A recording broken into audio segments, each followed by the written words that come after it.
What's up, spell singers? My name is Garion John Wells. I'm Drew Flitton. And I'm Cory Janibagian. And this is Untap Upkeep. Drink. Beer Up.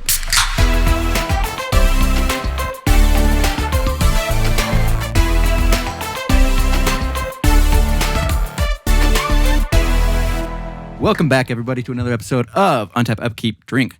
Today, we're going to be talking about Pioneer, specifically its association with the problems that we see as it is now. Yeah, all of us are, as you would say, Magic players, so we try and keep up with everything. Oh, we are? We are. Weird, I know. And I think we tend to fall into just playing the formats that we like to play. So when a new format comes out, we're all like, ooh, check this out. What is this about? What are we doing? I feel like we always try to dive into whatever new formats there, but none of them have stuck. Yeah, like we made lots of different decks over the years, and then we played a few times and it was like, nah. And so we mostly stick to like modern Commander and stuff like that.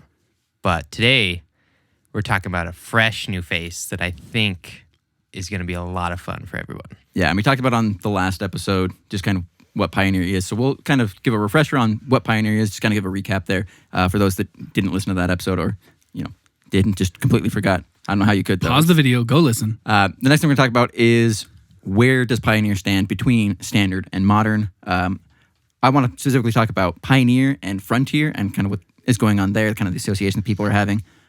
We also kind of want to take a look at some of the online formats that we've got, what is on MTGO and Arena and what's not, and maybe talk about that a little bit. And then that'll lead us into just talking about just all of the formats as a whole and how Pioneer fits in to Magic the Gathering in its entirety. Yeah, we know what Pioneer is as far as the rules and what's legal, but what is it for Magic players?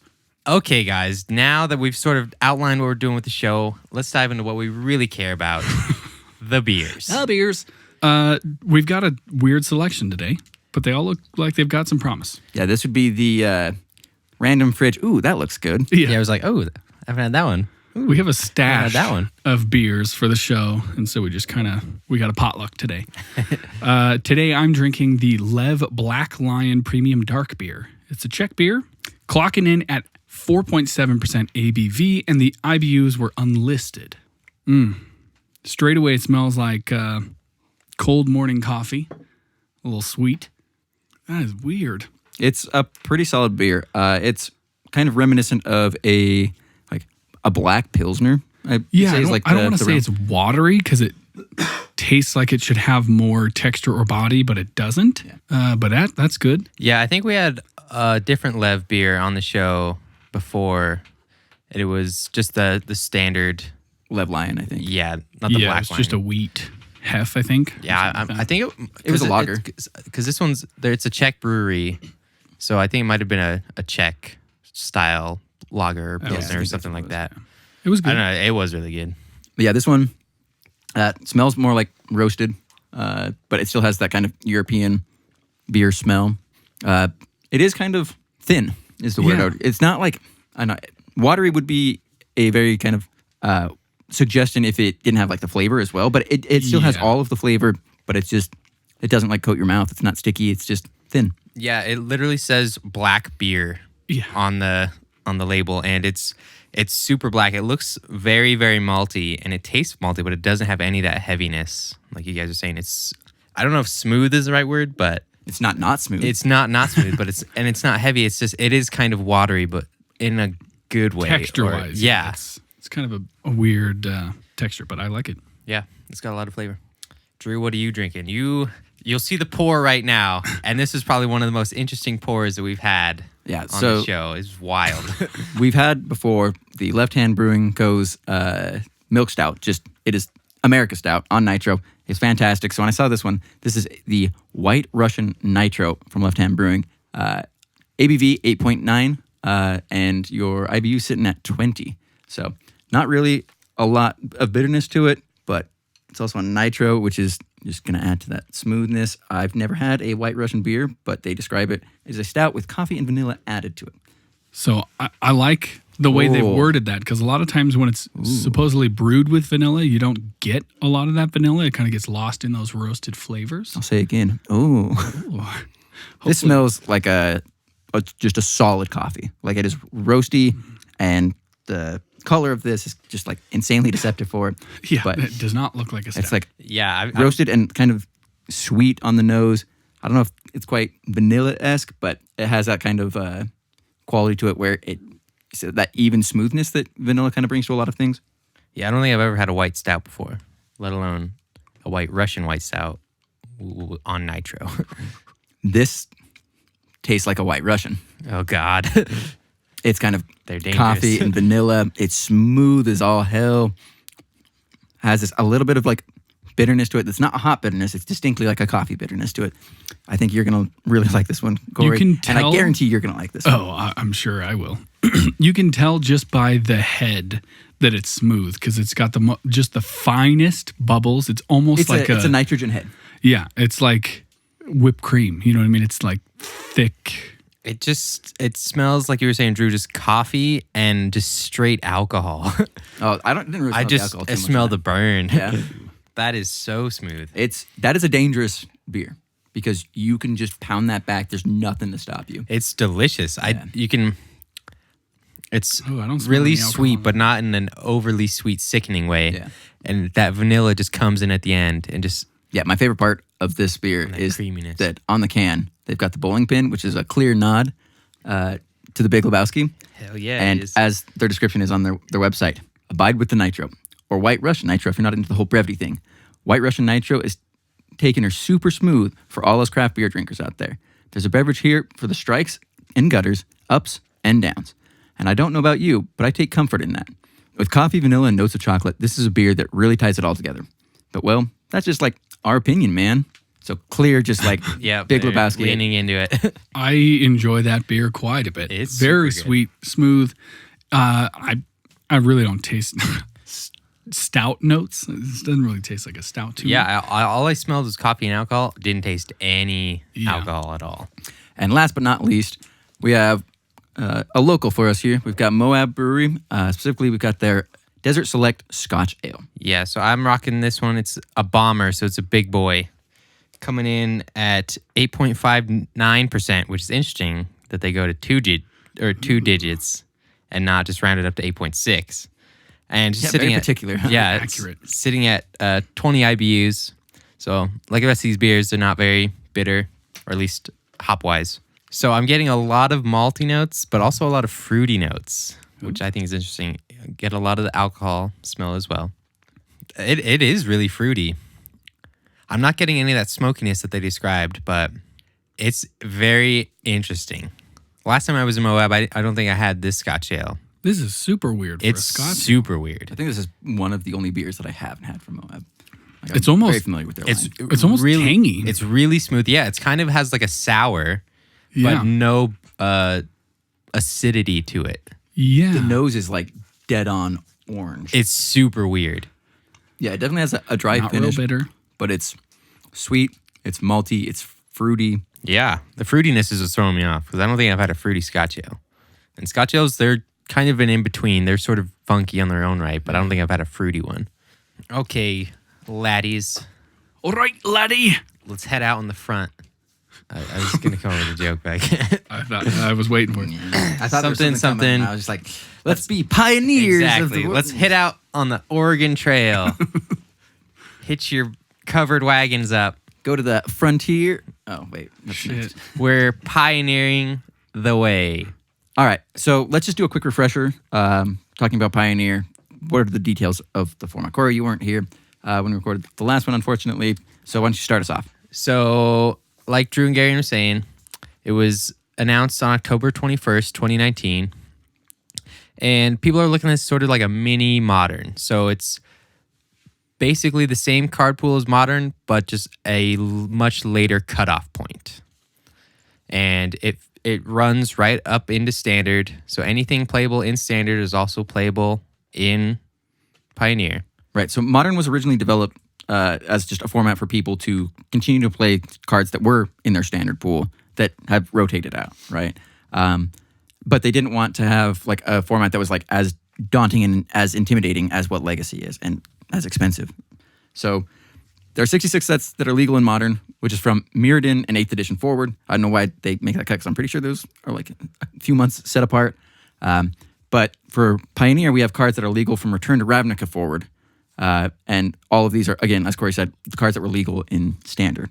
Because Modern now has Modern Horizons, which is not going to be legal in Pioneer. So I think Mirrodin and 8th edition came out in like 2003-ish. And 2002, I think. 2002, yeah, 2003. somewhere around that. And I think, and Return to Ravnica came out in 2012. So there's 9 years of Modern cards that are not legal in Pioneer. Right. There are 29 sets that are going to be legal in Pioneer, while there are 66 in Modern. So that's 37 sets that is the difference between And the two. I think they thought about this quite a bit on where the cutoff point was going to be. Yeah.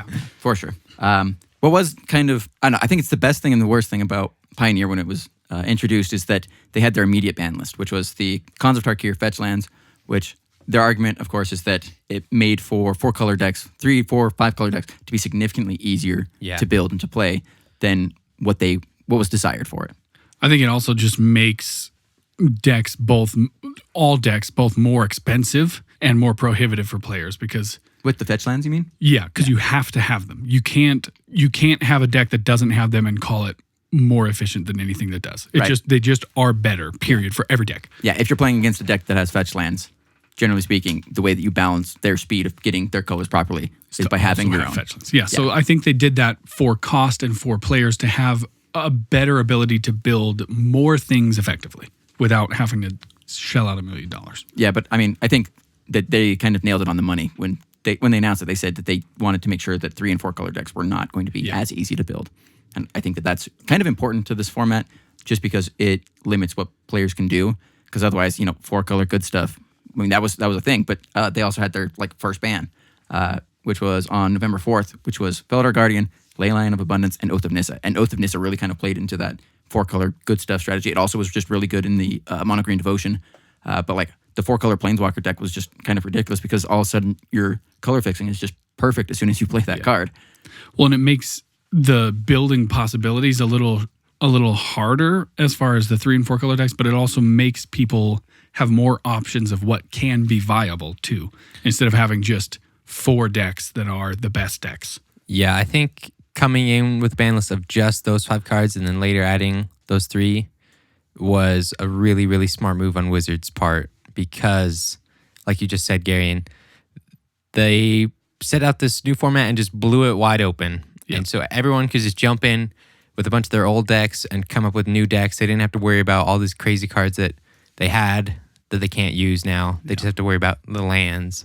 Speaking of ban list, they have talked about WotC has decided to have a ban update every Monday from here on out until the end of the year. So every Monday they're going to update us with whether or not there are new bans. Yeah, and these are their BNR announcement, was banned and restricted. Yeah. Which means they could also be looking at other formats to ban or restrict as well, which I think is kind of an important note, even though it's a very small one to make, is that they could be limiting stuff for Modern or Legacy or whatever, which will open up different options for Pioneer to play specific strategies or styles. And they could actually start to formulate metas the way that they want them to, or kind of way that's going to be more interesting for players to watch and play. Yeah. Which I think I'm hoping they they're take the gonna do, route but- of making it to where there's not a small pool of best decks. They're going to try and, like with Felidar Guardian, there's no copycat combo anymore because you really neutered the best thing that was happening, and that allows people to have more decks and more builds. Yeah, what I'm hoping for with these announcements is that, yes, they ban the good cards and create a more open meta for everybody, but they also look at old cards and say, that doesn't need to be. That's not as powerful as it was because of these bannings, and bring back cards so it's constantly rotating, not just ever dwindling card pool, and just getting rid of the most powerful things. That's what I'm hoping for. Yeah. So we're recording this episode on Sunday the 10th. Yeah. So tomorrow we're going to have another update, and if there's some big, significant bans, I'm going to try and insert them into this episode. Hopefully we don't miss a whole lot, but just know that as of the 10th, there's just the 5 KTK lands: Felidar, Oath of Nissa, and Leyline of Abundance. Oh man, guys, just as we expected, we recorded this just a bit early, and the next day, November 11th, Veil of Summer was banned. And so there is only one extra card added. Technically, we did miss that, but I decided I'd insert this in here anyway, just for any of you who did not see that, you can always check up on The Gatherer. They're going to post these every Monday. So let's get back to it. All right. So let's get on to the title of this episode, The Problem with Pioneer. It's a little clickbaity, but it's not. Yeah. Because there are, it really should be problems and not problem, but the problem with Pioneer is just punchy. Yeah, it sounds like we all hate it, right? But actually, our play group is pretty excited to get into this format, but there are some issues. So the first one here that we're talking about is just about Pioneer and where it actually stands as far as it being a new format. Is Pioneer a super standard or is it a mini modern? And to me, I see that Pioneer is a super standard and it's not a mini modern. I agree 100%. Yeah. So with all the cards available in Pioneer, what are people likely to play? Like we already talked about the copycat, the Saheeli Felidar Guardian deck list, and obviously that was one that everyone, I think, kind of figured out was going to be quick to be brought about and then also very quickly destroyed. But what else do we expect people to play, right? That's kind of what we're trying to figure out. I think when we're talking about, super standard versus mini modern, I think that we look at what the design for Pioneer as a whole is, which is that Pioneer was a format designed to allow people to play with their old standard cards, right? Modern was as well before it, but then Modern, obviously with all of the mass amount of sets that are now incorporated into Modern, it's kind of strayed away from that and it's really just become its own thing, its own right.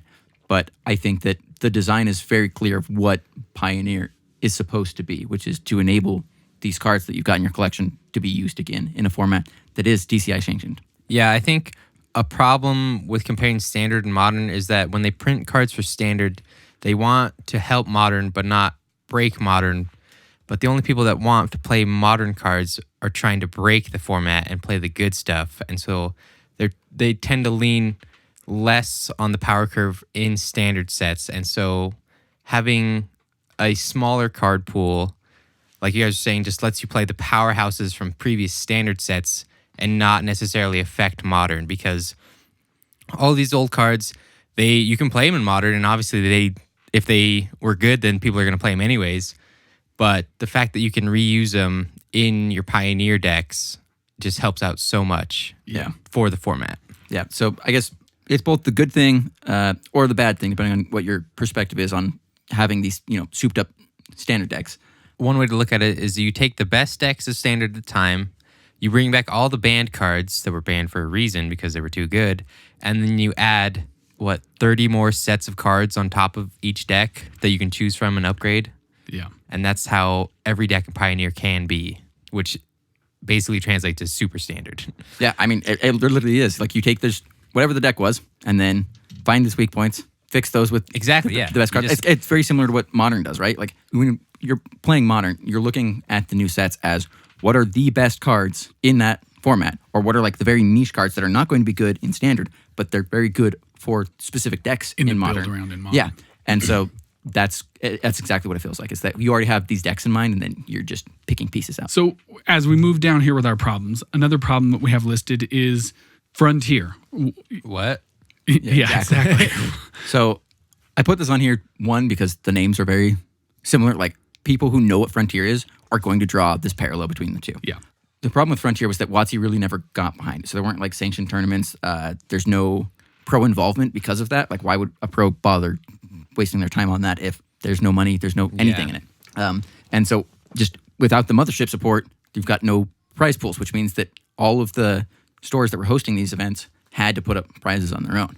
And players that got involved with it were very, very into it because it really did feel like a postmodern format, right? It was something that they could play without breaking the bank. It was trying to make all of the cards that you couldn't play in Modern, these kind of like janky, bad, less powerful cards, useful again, right? And that's exactly what Pioneer kind of feels like it's trying to do, is that you have all these cards that have rotated out that aren't quite Modern strong enough, or just don't have the right deck for it, and you can still use that. Yeah, I think this format was trying to be a breath of fresh air for Modern and Standard players, and it just didn't catch on. And Pioneer just came in so hot, and it's just the craze right now. And I think they did it right, but I'm sure Wizards looked at Frontier and said, hey, they might be onto something. Yeah, there's an audience for sure. Let's put some money into this. I was going to say, who created Frontier? Did it come from Japan? Was it a... I don't know if it was specifically from Japan, but that was like where the first tournament was held. There's two Yeah. that I think happened like a month apart from each other, or like within the same month, and both of them were in Japan. And there's another one in Europe. But the Japanese scene really kind of seemed to take to it because, one, there was no ban list. Two, they could finally play those, off cards that you just could never play before. Right. Right. And I think that's really where we have to draw the parallel, though, is that, yes, they're similar and they certainly sound similar, but this is a WotC sanctioned, WotC created, WotC announced format versus something that kind of, players were trying to get to take hold and it just didn't. And so I think WotC, hopefully, if they do it right, has the ability to make this format last simply because they have their might behind it. I think Pioneer has the edge and just the higher ceiling because WotC's behind it. Yeah. And I think the ban list is important for the longevity of the format, but just the fact that they're pushing it so hard and they're just driving it into literally every direction. Like, you cannot avoid Pioneer. I think that's the difference. And I think that's why Pioneer I don't think it's going to be a dead format because already people love it because people love playing standard and they love playing modern and they just want to play good decks. And Pioneer lets them play the best decks for now. We'll see in 6 months where Pioneer's at. But I think in some form or another, Pioneer is going to stay. Yeah. I agree. I think the answer to the question is of what makes Pioneer more likely to succeed is it's because it's a WotC format. This is something they're pushing, advertising, creating for. They're going to build for that. They're going to recognize that that's a thing as they create in the standard environment. What I would say to the Frontier people, I've never played Frontier. I didn't even know that it was a format. What I would say to them is it may feel a little bit like WotC's kind of coming in and stealing that thunder and saying, oh, we're going to do it and we're going to do it better or whatever. But I think it's important to know that WotC has a very, very good staff who knows these things. And I don't think it's because it's starting at Return to Ravnica that people are going to like it, because people do like Ravnica, but it's more about what cards are and what cards are not in this format. They know what is going to be balanced. And it's just possible that they didn't want to say, hey, we're going to do Frontier, but we're going to add a ban list, because then those Frontier people are like, well, fuck you. I don't want to play this. We had no ban list. Like, they can't just build off of that, but make it balanced, because then the people who were already ingrained in there are just going to bail. That's just not what they want. So they have to create something new. I disagree with naming it Pioneer, because that's just very clearly hey, we took the idea. Yeah, it seems like a real dig. Yeah. That name choice. I think the Frontier people postmodern wouldn't have been nearly as bad, even though the Frontier people I called think that would have been postmodern. confusing. It would have been sweet. Yeah, probably. For newbies. But I think the Frontier people should look at it as this is your chance to get a very similar experience to what you're having, but potentially have it be better and more accessible to you, because WotC is now behind it. I don't know if that makes it more accessible. I think that just having it be, branded as they're doing it makes it less accessible for a lot of people, because, just for me personally, I was looking at, a couple cards that the prices jump. It's insane, right? Like, they've got to look at come the back market down right a little now. bit. It's all over the place. It's so unpredictable. I think that a lot of people who would have been interested in the format, there are legitimately just cards and decks that you would have wanted to play that you just can't, because 3-mana Teferi.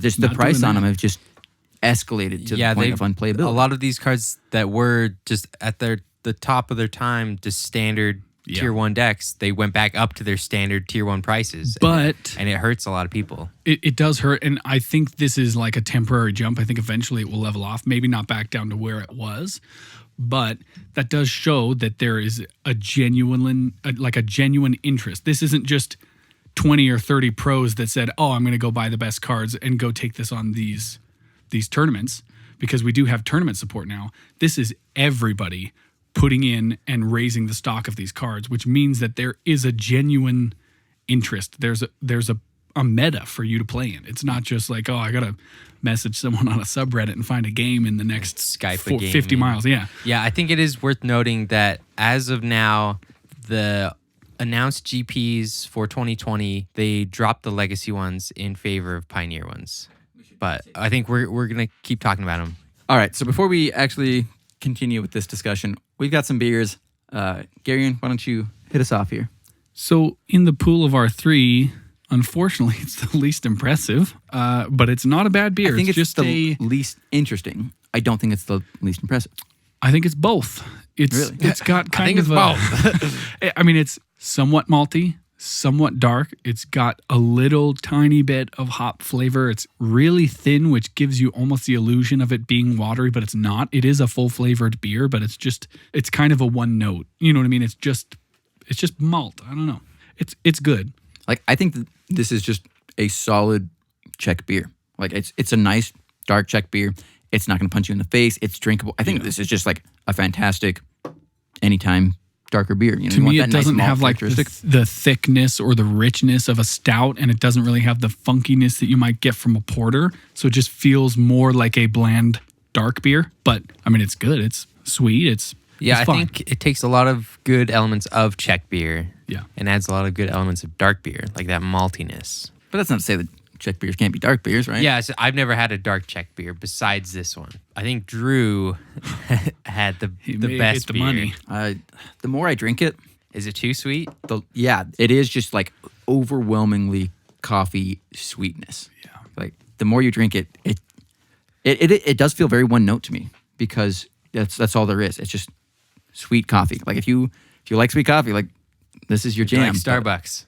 Yeah, this is like I was gonna say a vanilla mocha, but I don't really get that much chocolate kind of vibe to it. I think it's really good, but I guess I get that. I understand where you come from, where it is very plain, because it is just very sweet. It kind of does just taste like coffee. At this has point. that- It doesn't taste like beer. Yeah, it has a very cloying sweetness. Yeah. The longer you just continue to sip on it, like, it's a beer that I would enjoy a pint of once, and that is kind of where I'm at. With it. Yeah. I don't know if I would ever want to go back to this, because this reminds me so much of the coffee cream ale from Ketos, and that one again, it has that kind of golden color. It kind of throws you off a little bit, but that's something that it's smooth, it's coffee, but it also has the elements of the cream ale, where this is just coffee sweetness, and it's very smooth and it's lovely, but For some reason, it's almost reminiscent of like a Werther's caramel. You know what I mean? Just like sucking on Just that sweetness The that just- sweetness, yeah. and I think that's because the aftertaste is just sweet. Yeah, I think I've changed my mind. I agree. That don't- first taste was interesting. it was and yeah, very it was good. It's like the first time you taste So it, it's good. It's different. It's unique. It's smooth, sweet, creamy, delicious. But that starts But to wear 16 off. ounces later, it's like, oh, this man. doesn't have anything else going for it. Yeah, Yeah, I you think I kind of want agree. a beer that has more characteristic to it. You know, I think I think that's where both of our beers. if go. I ever get a sweet coffee, I'm kind of the same way. I get halfway through it and was like, I don't want this anymore. Like, Yeah. I've had enough. yeah, I mean, and I do why love I don't get sweet Left Hand coffee. Brewing Company's. Oh, yeah, milk they're stout. great. It's great, especially with the nitro. And I will say that if you are a coffee drinker, and you should try this. Absolutely. If you are someone who likes White Russians, you're gonna love this beer. Oh, yeah, it's But- nice and creamy. I would drink it quickly because the longer, Oh, you because definitely we could. obviously It's 8.9%, but like, you can down this in Yeah, about yeah, 3 seconds. sweet. well, and I Yes, mean, yeah. we sip on these because we're in a podcast. We're we're we're kind of talking. talking, and we're also waiting to review a second time. But I think that's one of those beers that you don't necessarily want to linger in your mouth for an hour. Because I agree, that second time around was far less Just impressive. A little too sweet. Yeah, And Cory, I think, Yo, this beer's good. yeah, I think It's growing on me so much. Yeah. I can't get enough. Yeah, as soon as we pulled this one out of the fridge, I was like, oh, turns out I did claim the White Russian here, but but maybe I also have really, really been digging Scotch ales for the past few months here. Yeah, as far Oh, as this one's Scotch not a ales go, classic it is Scotch very different. And And shout out to Moab Brewery. Like, yeah. I do like most of their beers, but this Desert Select Scotch Ale, it's so different from any of the ones It- that I have. it I is think really that's why I different. just have been so much in love with these Scotch ales, is because they Scotch ales are are really good, always yeah. so different, Are we heavy? but at the same time, they have like these similar characteristics to it. But this one is different from all those like normal characteristics that you expect. it's weird because it really is sour without having like the acidity of a sour. yeah. The smell on it, that's just like perfectly like a Christmas orange. Yeah, the smell and the taste are so different, but they work so well. Yeah, I mean, I'm moving over. I'm going to make a pivot, hard pivot, beer of the show for sure. Oh yeah, this is the Good beer of the God. show. As soon as I tasted it the first time, Yeah. like I kind of figured that the Left Hand Brewing's White Russian was kind of going to be one note after it didn't change at all between the three of us. Like, we all had a very similar experience. Whereas this kind of made all those kind of question what was going on. Yeah. I was just taken aback because I don't think this is a Scotch ale, but they tell me it's a Scotch ale. That's what they say. It does remind me, though.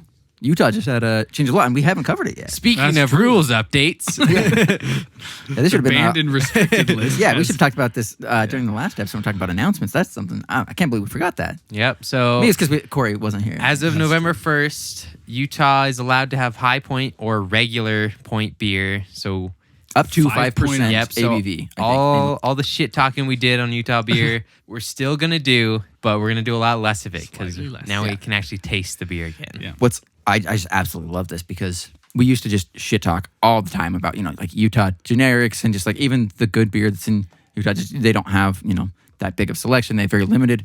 But we've got places, breweries all around the country now. It's like, hey, we can ship to Utah. We don't have to fuck with our beer at all. We can just do this. And so just between Colorado, Oregon, some from Washington, Idaho, and New Mexico, we started to get so many new varieties of beers that we've just never had access to in the liquor stores, and it wasn't worth shipping to the grocery stores because they'd have to water down or do whatever to get that low point, and it wasn't worth shipping to liquor stores because it was just going to be expensive to have minimal shipments. I'm excited. Yeah, it was actually getting really rough here at the end of October because a lot of breweries and companies didn't ship to Utah because they were just waiting until the rules and the laws changed. And a lot of the breweries in Utah they stopped their line because they weren't allowed to make it till a certain point. Yeah. And so they just stopped making. And so there were stores that were running out of the 3.2% or whatever it was because the brewers were just like, no, it's not worth making an entire batch just to fill this last half a month or whatever. Actually, a lot of places up in Ogden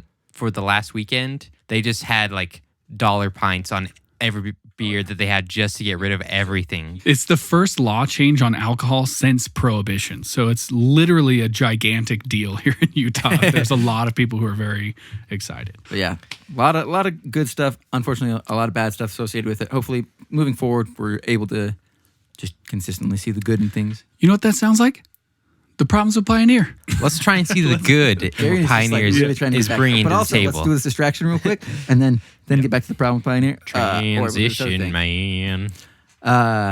So the third problem that I kind of came up with here for Pioneer is that we don't really have a good avenue for playing Pioneer online. Like online Magic itself is kind of restricted in the worst ways, right?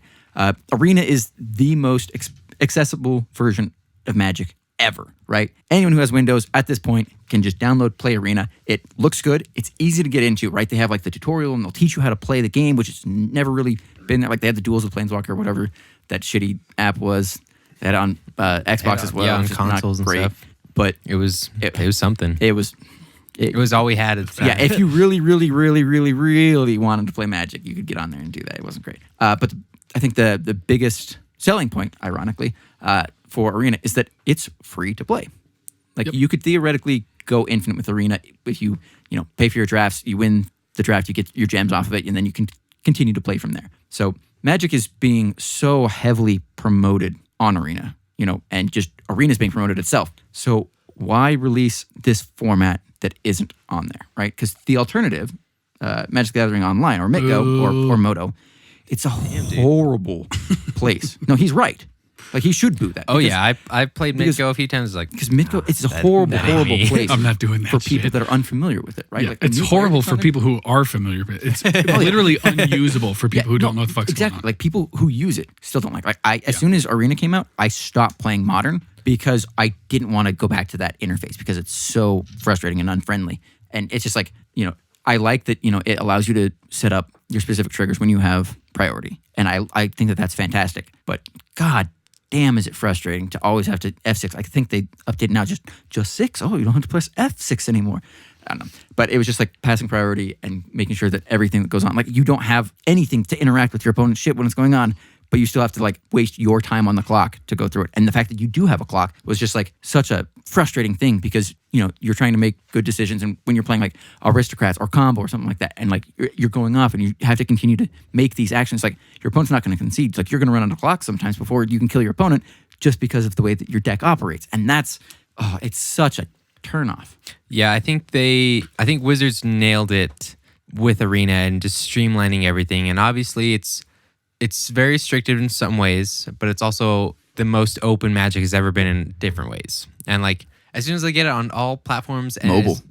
Yeah, if I have Arena on my phone, it's game over. It's designed because they're just copycatting Hearthstone, and so and Hearthstone is on everything. So they're just trying to, once they get there, they'll take over the world. Right, but like it's easy. the software that's designed on is already good for mobile. Yeah. Well, and the big problem is that, like we're talking about, Pioneer isn't available on Arena. And so now they have this huge format that they're trying to promote, trying to get new players into, trying to keep around standard players. But they're not allowing it on their newest, latest, greatest client. Right, exactly. Like we're taking just a massive step backward to the worst client that we've had. Yeah. But god damn, Arena is just far and above, way better than that. What I will say, though, is that we kind of had this discussion this last weekend when me and Drew were kind of hanging out. We were kind of discussing that, it's sort of a parallel to Historic, which is an arena-only format in that, we're trying to use our old standard sets. But Historic was only what had ever been on Arena. So those cards already existed in their format. Yeah. Whereas what we're asking of WotC now is to go back, would we say 34 sets or 29 sets? It's 29 sets in total, but it's another 20.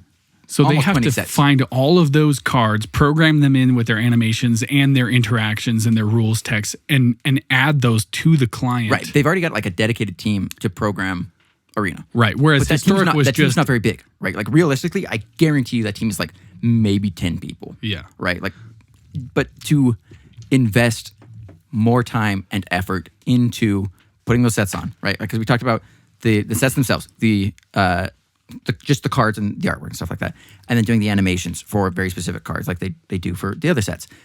Then we talk about like voice lines, because all the planeswalkers have voice lines and things like that. All of the important pieces that make Arena more interesting and fun and interactive have to be taken care of. Then they have to program all of the rules and the interactions, right? Because there are cards that have very, very specific interactions with other cards, and like you see those. You go on to Gather and you see that, but they have to program all of that into the current client. And then they also have to have a way to host all of that information. Then players have to be able to get those cards. And the packs that you have in Arena are 8-card packs. Do you know how many of those 8-card packs you'd have to get enough wild cards to finish your collection? Yeah. It's insane. And whereas what they're asking of Pioneer players in the real world is, hey, all those cards that you already have physically, like just go ahead and use them. See, I think they are actively working on all of this. I think so. And putting I hope so.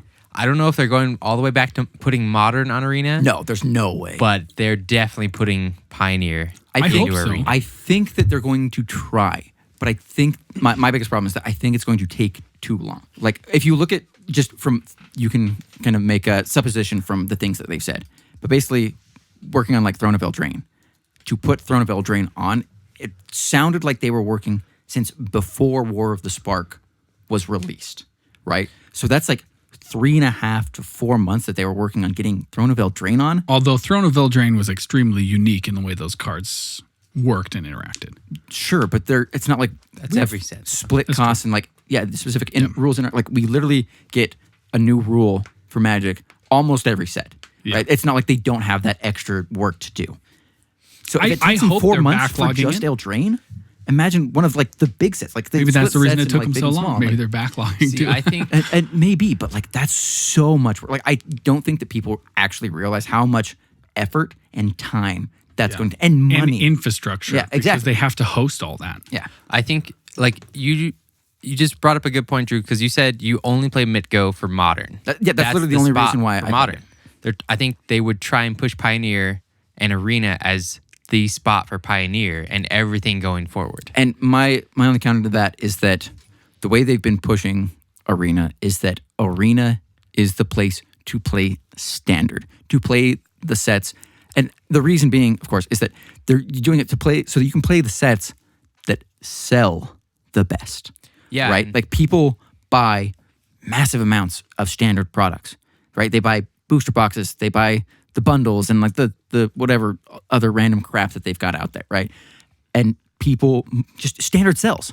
Yeah, right? And I think that's exactly the reason why they would want to put Pioneer, because people have all these backlogs of Standard cards that will feed into the Historic format, and then eventually feed into the Pioneer format, because if you have all of these Hydrate Craces in a couple years, they're going to be garbage and you won't be able to play them.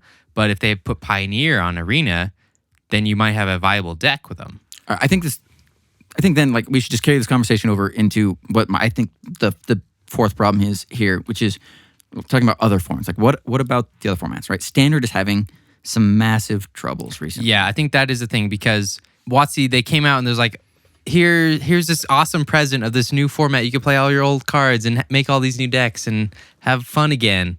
All those other formats that you've been playing that are all messed up, don't worry about them. Yeah, just worry about it Pioneer. Does feel like Pioneer. It's sweeping, just play Pioneer. the problems under the rug. But like, so Throne of Eldraine, the limited environment, and they have actually addressed this, which I'm glad that they kind of talked about. But the bots are dumb, right? Like the mill deck is just so strong. And the problem with having, the mill deck in Eldraine, where you have like the Merfolk that mills with its adventure and like the counterspell and like all of the other cards that you need to make the mill deck work in draft, the bots don't pick up because it's not a card that would normally be valued. And so you do that, and then you have just the mill cards just coming to you over and over again. You're like, okay, so I can just make a mill deck. You're supposed to be one of 8 people in a pod that play against each other. So one player gets the mill deck. But you don't have that because you have every person drafting against these spots. So many people, it's literally like 3 of 4 people on draft are going to have the mill deck. That's a huge, huge problem. You can't have that, because if you don't have the mill deck, you have to fight the mill deck and you have to figure out how to get around that.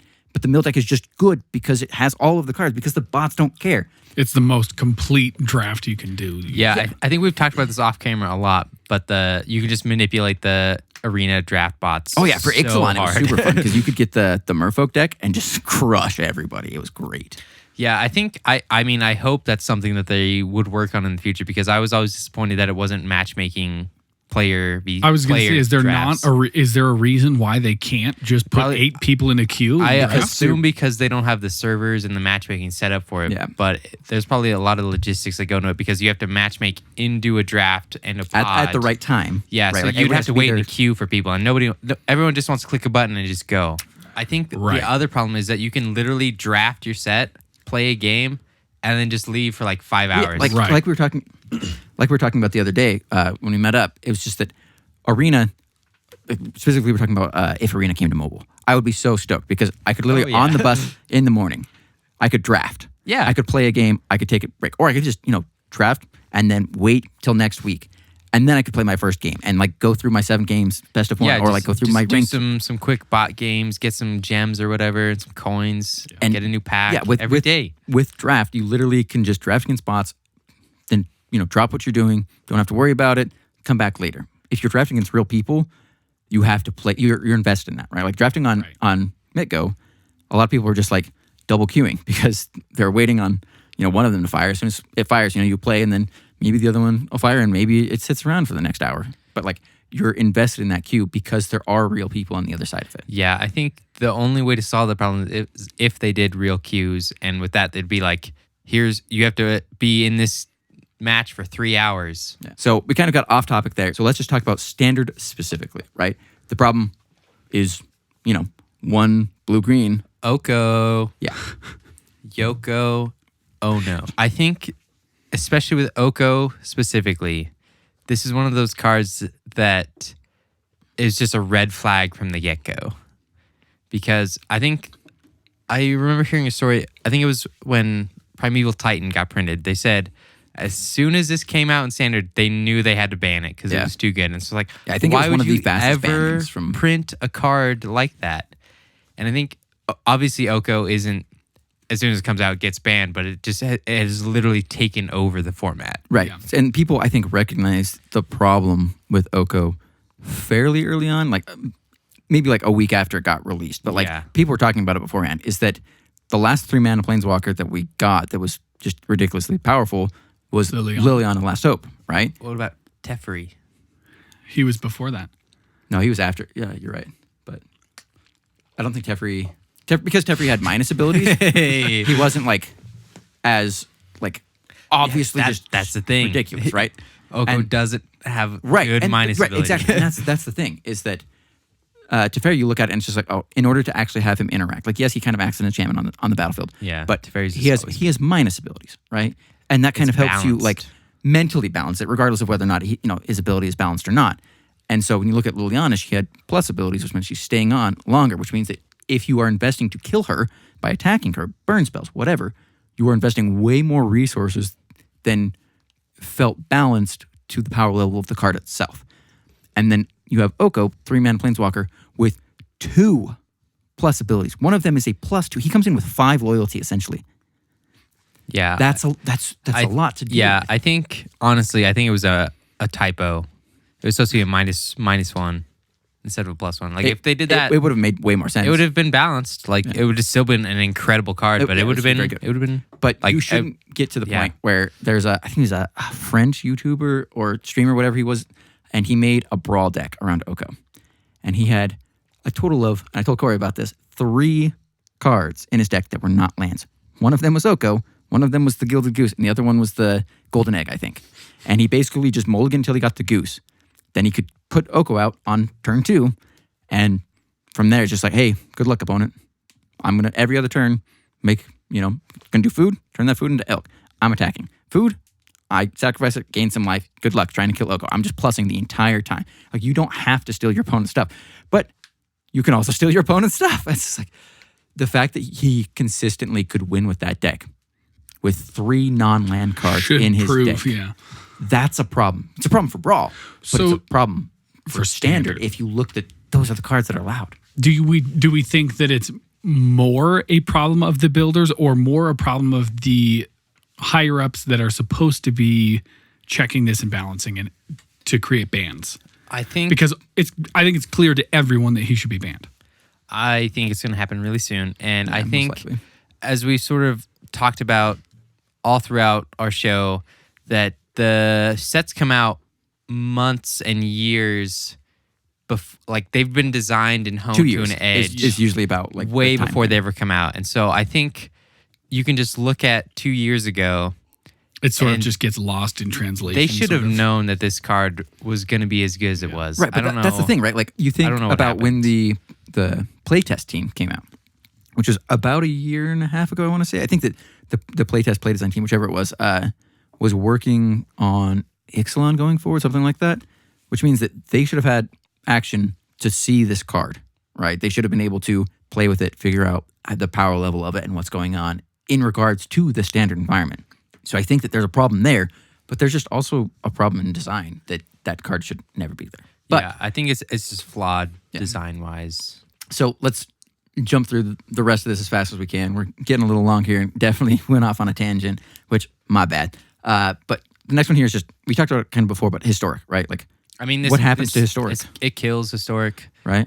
Because historic is The few people that know Does about it, though? historic, they just move on, and they either continue to play historic and love historic, just like people play Tiny Leaders, or they just graduate to Pioneer and just See, join the Horde. I think historic because it was not sanctioned by WotC in the way that Pioneer is. well, it doesn't have the tournaments and things like that. it was arena only.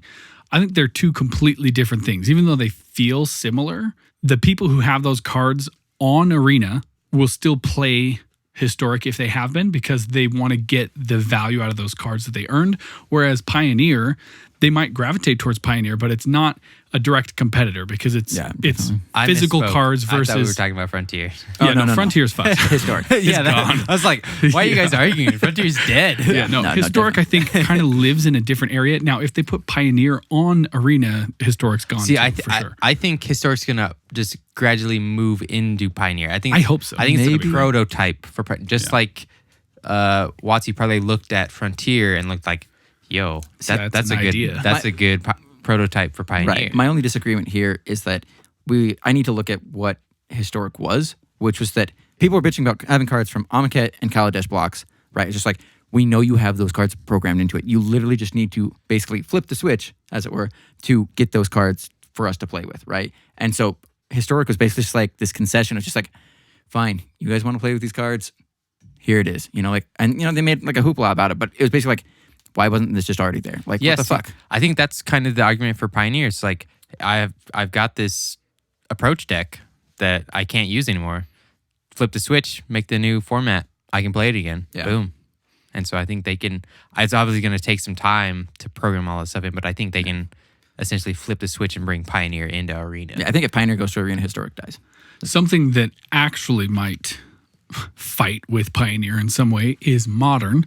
Actual Modern. Ooh. Actual Modern, the real deal. It's currently just about as popular as it's ever been. I mean, the people who play Modern for a reason. Yeah, arguably so. It's I don't think Modern Horizons shook up Modern as much as people thought it was going to be, or as It did temporarily. WotC has hoped. But I think the cards that stood out are definitely standouts, and they're definitely there to stay. Yeah. Well, Of the like, one 5 to card 10 that cards. stood out too much got banned because it was fucked up. Astrolab. Hogak. Yeah, and in the popper scene, like they clearly Yeah. care about popper. I don't know. I'm just frustrated about that. Anyways, but yeah, like Modern is I don't think Modern's going to be affected, to be honest. no Modern is like the WotC like, hey, you want to watch powerful Magic? Well, we already fucked on Legacy, so here's Modern. Yeah, I mean, they gave people the option to be able to play Legacy at a cheaper price by creating Modern, and I think they're doing the same thing again, but in a way that, I mean, Legacy isn't gone either, right? But there are tournaments for Modern, and there's avenues for Modern, so the audience that is there is going to stay there. Right. I think this is just a new way to include more people into your standard audience. I think it's a way to keep Commander players and Brawl players and all these players involved in Magic year-round instead of waiting on Commander releases. You know what I Yeah, mean? but 'Cause Modern was- I don't follow Standard because I don't have the fucking time to watch what's rotating and try and like build a new deck around. You know what I mean? Maybe Pioneer has an audience for the quote-unquote cheaper folks like myself who aren't going to be able to afford Modern. Well, you just say that Modern, is like people that would want to play Legacy, but Modern was not designed for that. Modern was designed to introduce people who are playing Standard into a non-rotating format, right? And it wasn't to get them to play a Legacy Light. It was literally just, hey, keep playing with your Standard cards, and we're going to encourage that. And that's how Pioneer is. And I think that the problem is that we are seeing cuts from other formats to make Pioneer, being Which allowed- formats do you think will suffer the most from this? From Pioneer? From what we've Frontier. can tell already.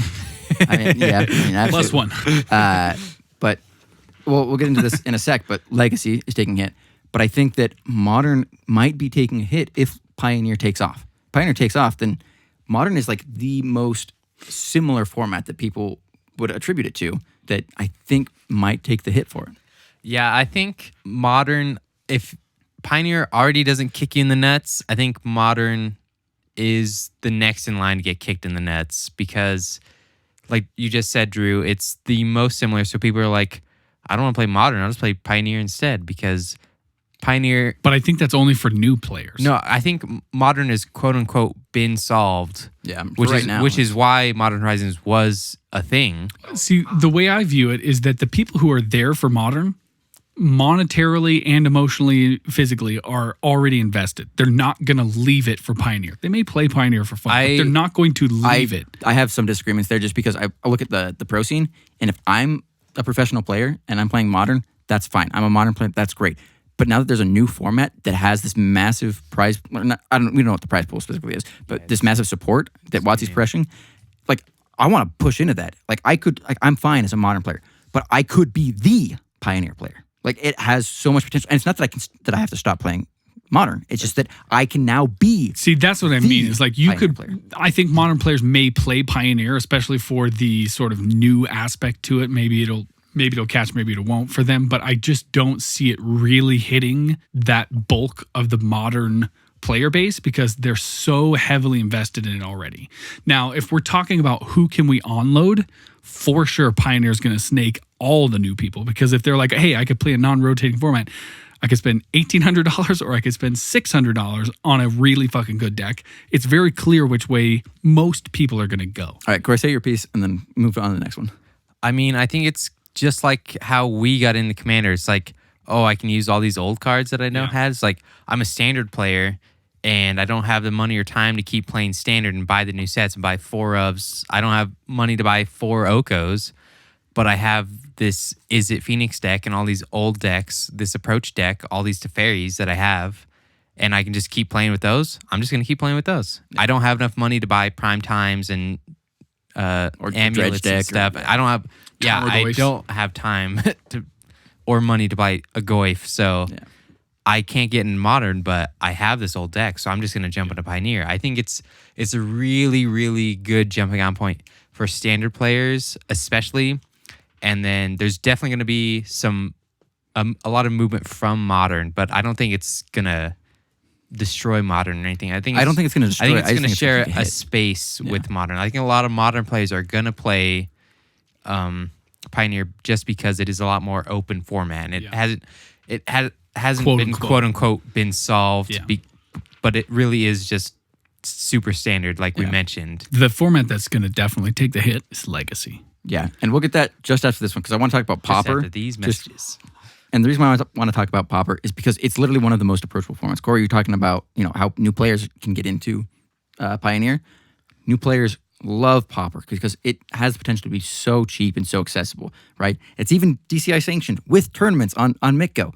But Miko sucks. What where's the support in paper? Where's the GPs, right? In June of this year, 2019, the digital and paper rules were officially merged to create a common playground for all environments, right? People who play online can then go to a paper tournament. People on paper tournament can just jump online and get the same cards and play the same deck.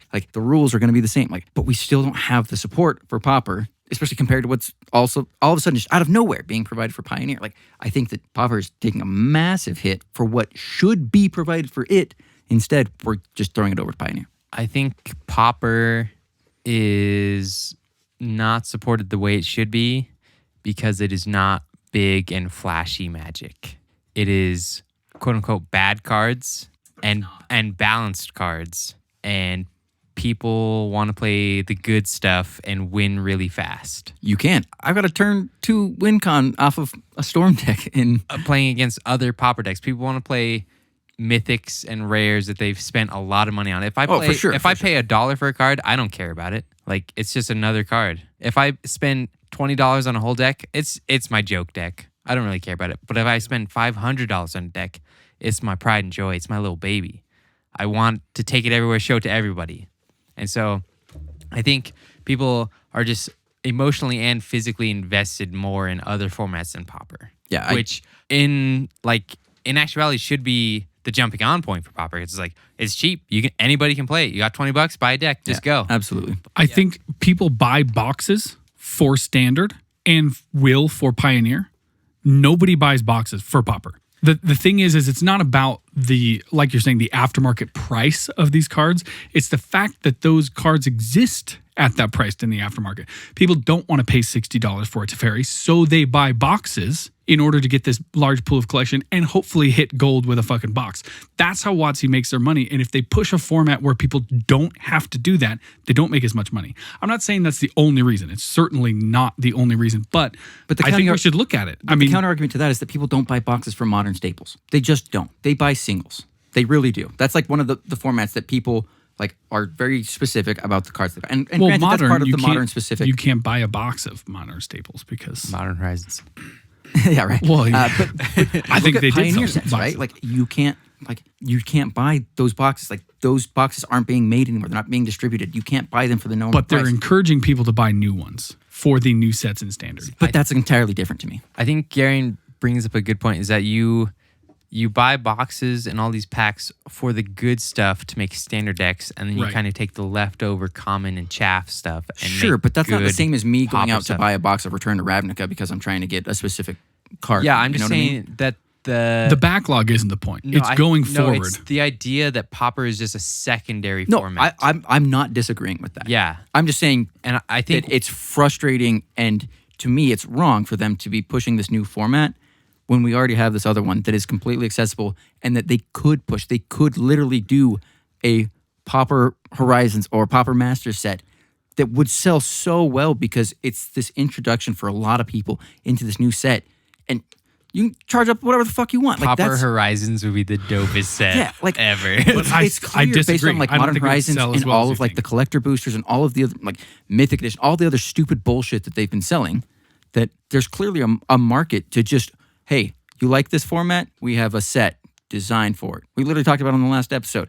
Commander's Legends. Like, it's a set that's basically unplayable in any other format besides Vintage and Legacy. Yeah. And yet, here we are with this support. Why not do, Because Commander is the biggest format in Magic, and Pauper is not. Yeah. I think that's what WotC probably leans on. They have people watching all of these formats and these avenues and these play styles. They know. I don't want to call Pauper a dead format because it's not, but it's not going to sell the same way. I think, as to be fair, if I may, standard. I don't think this is a WotC issue.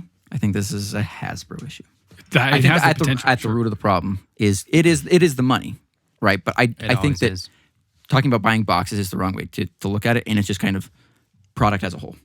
Yeah, I think that's just just the example that I used as far as monetary. But we were talking about this off show. They could make at their Magic Fests, they could make a Pauper tournament and it would fucking fill for sure. Oh yeah, absolutely. But they don't necessarily want to cut another tournament in order to do that. So if they wanted that to leads us add to the next one. Speaking of cut tournaments, They literally cut Legacy tournaments just for Pioneer. Yeah, so I mentioned this before, but so far, I'm not sure exactly how many GPs have been announced for 2020. 13. Yeah, because I think it's like about half the list. I'm not sure exactly. Into April. Okay, but I know they cut Legacy tournaments for Pioneer tournaments. Which makes sense.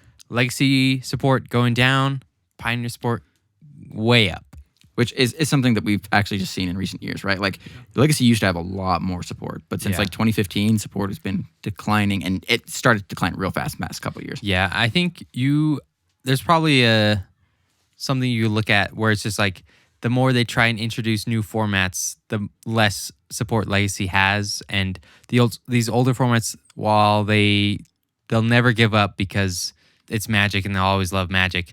They're trying to just keep doing just the new thing and just always supporting what's new and hot. Well, and I don't want to shit on Legacy players or the restricted list or any of these things. I had a Legacy deck. Yeah, it's incredible. But because the player pool is so small and the price of entry is so high, it's nearly impossible to convince new players to join that player pool. Oh, absolutely. Hey, so, you want to play Legacy? Yeah. Okay, $20,000. Yeah. We have a Magic podcast. We care about Magic so much. None of I us. just said, I wish I had a deck. Yeah. That I could play. I have this cards format. from the 90s, from my parents. I have 6,000 cards from the 90s, and I don't have a fucking Legacy deck. Well, the thing is that, Can't. like, to me, that is literally the reason why I started to play Canadian Highlander. Yeah. Was because it's the closest thing I could actually play Power. I could Even feel what that's still, like. the price-wise is extremely restrictive. Yeah. No. And so Ridiculous. I think, and maybe this is controversial, maybe not, I think Legacy should exist as a offshoot format. It should be those people who have those cards and maybe your rich friends who you can convince to do that. But like, why should us, the main player base, the millions and millions of players, mainstream watch group. these fucking rich dudes, the same 20, 40, 100 Legacy players play these tournaments every year, right? That doesn't seem fair to the overarching player base. Whereas now we've got a new format that could potentially include everyone who plays Magic. That's the thing. Like, we're all making Pioneer decks. Yeah. None of us would ever say, yeah, I'm making a Legacy deck. Right. And maybe it's because we're not Legacy players that we're not upset about Legacy getting cut, but I think it's a good move from a WotC standpoint. I think it's the correct decision. Oh yeah, I think if we're talking about business, then like all my entire argument for like And player Pauper base. just disappears, right? Like Yeah. my entire argument for Pauper is about the accessibility and how cheap it can be to get into the format. Like, you could literally just play elves. You could play like Craterhoof elves, right? And you only need 1 to 2 copies of Craterhoof. Everything else is forest and elves that make mana, and that's a deck that can work, right? Like, you're talking about $100 deck to compete with literally every other deck out there. Yep. And obviously, I'm not talking like Pauper specifically for like the Craterhoof deck. I'm like, that could just be a modern deck, right? But there are Pauper versions of the elf deck that work, right? And you can transition that into a different deck. But you can start with the most accessible format out there and transition that through the other formats. And I think that's where my personal frustration comes in, is just that we're pushing this new format in such a massive way that hasn't been done before by WotC. They haven't ever just like, okay, so just for frame of reference, right? WotC's putting their time and effort and money into this format, right? They're A lot. kind of abandoning some of the other formats, right? And I think that they should, better support the other formats instead of just dropping all of the support for them, especially with Legacy, just to promote the shiny new thing.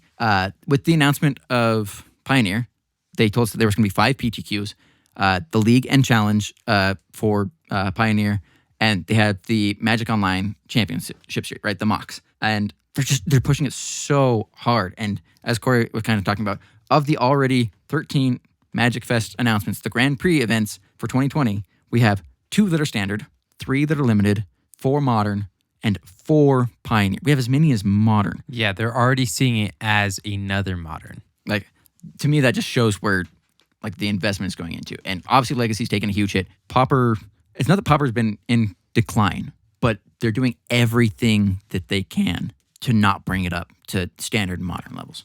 So with that being said, and our quote unquote clickbait title of the problem with Pioneer, we did lay out the problems that we see, the issues that we see of what this is affecting the whole.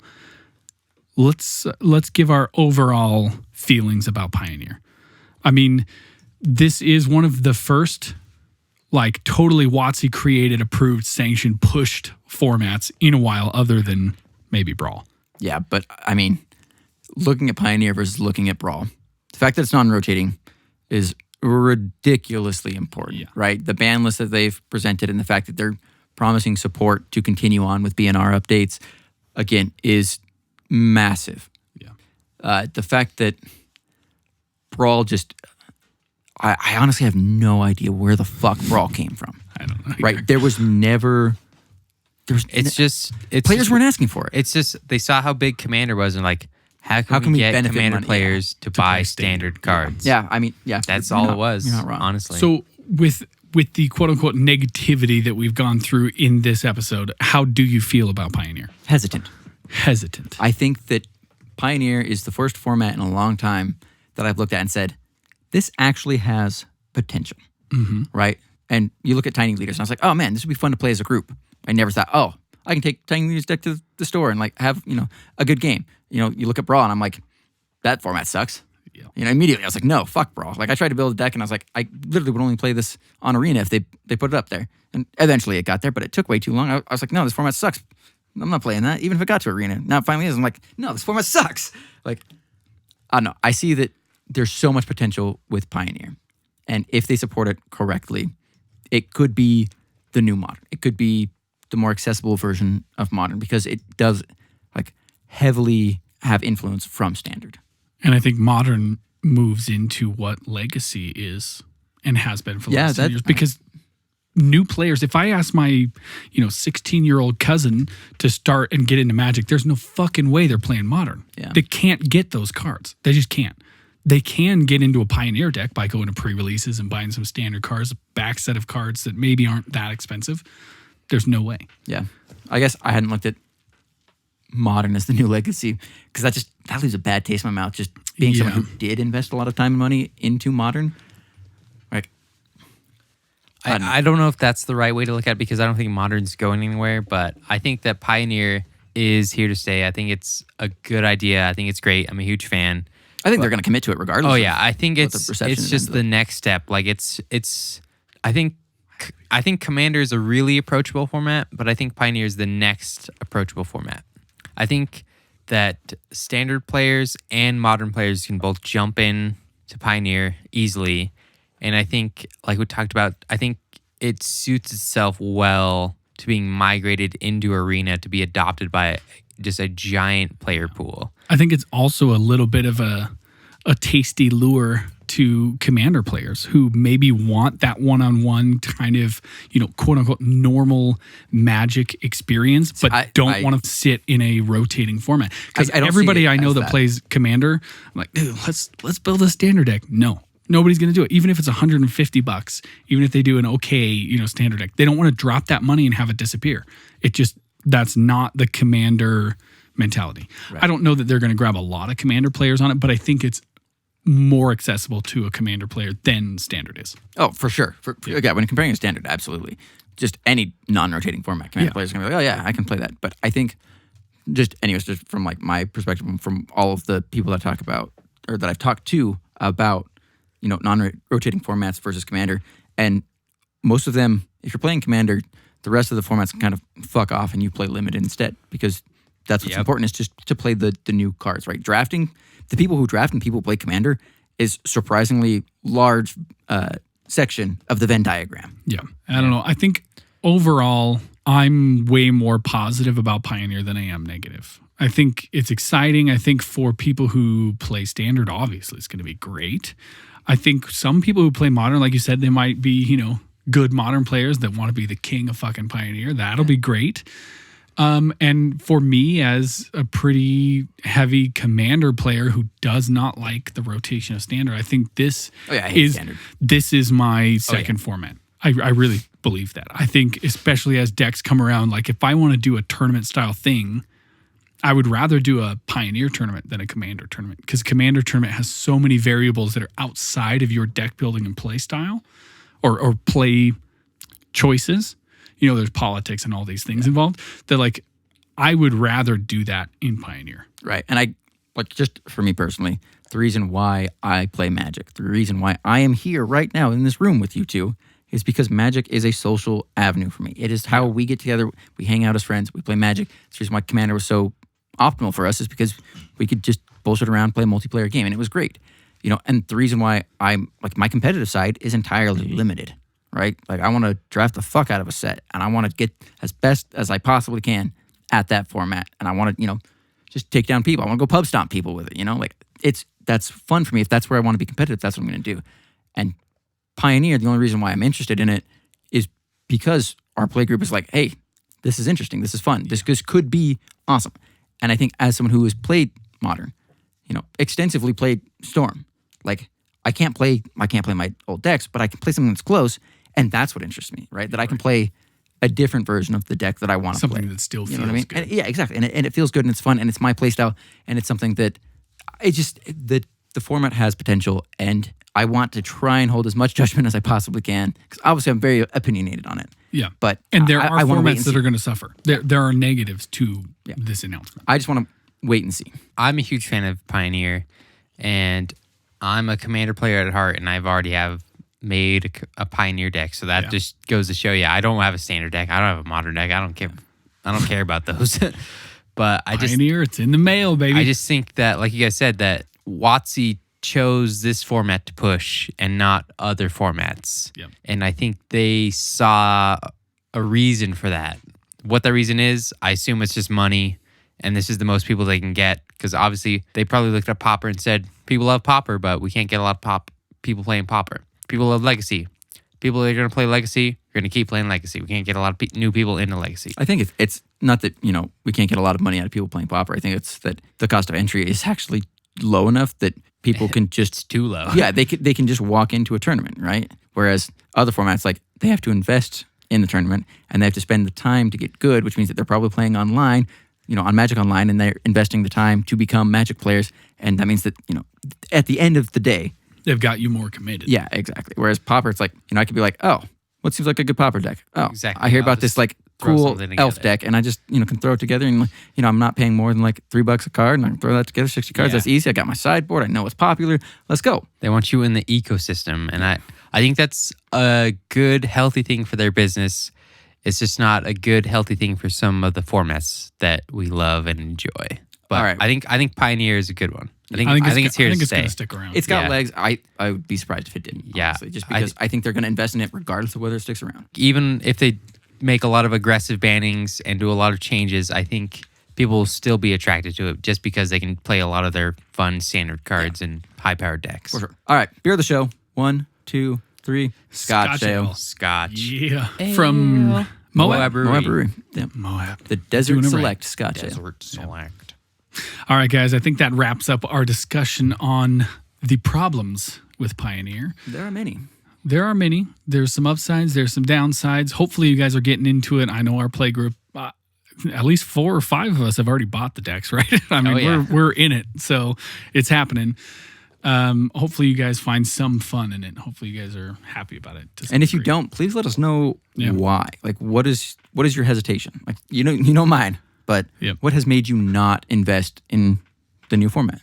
Yeah, and then just show us some good beers as well. Yeah. Like, I'm trying to get my drink on. We're up for them. I'm stressed out a lot.